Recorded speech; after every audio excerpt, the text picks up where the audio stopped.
என்னால் முடியுமா அப்படின்ற கேள்வி உங்கள் மனசுக்குள்ளே எப்போ வரும் அப்படின்னா, உங்கள் மேலே நீங்கள் வச்சுருக்க நம்பிக்கையை இழக்கும்போது தான் இந்த கேள்வி நீங்கள் கேட்பீங்க.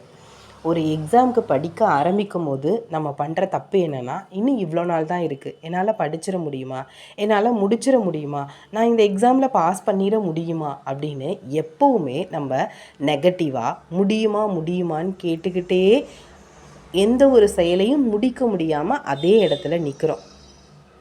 நம்ம மேலே நம்ம நம்பிக்கை வச்சு என்னால் இது முடியும், கண்டிப்பாக நான் இதை முடித்து காட்டுவேன் அப்படின்ற நம்பிக்கையோட ஒவ்வொரு நாளையும் 100% ஹார்ட் ஒர்க்கோட பாசிட்டிவ் எனர்ஜியோட நம்ம கடந்து போகும்போது நிச்சயமாக நம்மளால் முடியும்.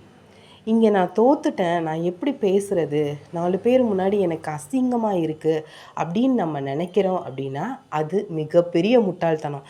இங்கே ஜெயித்தவங்க மட்டும்தான் பேசணும் அப்படின்னா தோற்றவங்களாம் என்ன செய்ய முடியும்? இன்றைக்கி ஜெயித்தவன் நேற்று வாழ்க்கையில் தோற்றவன், அந்த தோல்வி பாடம் தான் அவனை வாழ்க்கையில் இன்றைக்கி ஜெயிக்க வச்சுருக்கு. அதை மறந்துடாதீங்க. இன்றைக்கி வாழ்க்கையில் நம்ம தோற்று நிற்கிறோம் அப்படின்னா இந்த பாடத்தை வச்சு நிச்சயமாக நாளைக்கு நம்ம ஜெயிப்போம் அப்படின்ற நம்பிக்கையோட உங்களுடைய விடாமுயற்சியும் கடின உழைப்பையும் தொடர்ந்து போட்டுக்கிட்டே இருங்க. நேர்மறையான சிந்தனையோட தொடர்ந்து படிங்க. நிச்சயமாக உங்களாலேயும் முடியும். இங்கே எதுவுமே நிலையானதும் இல்லை, எதுவுமே நிரந்தரமும் கிடையாது.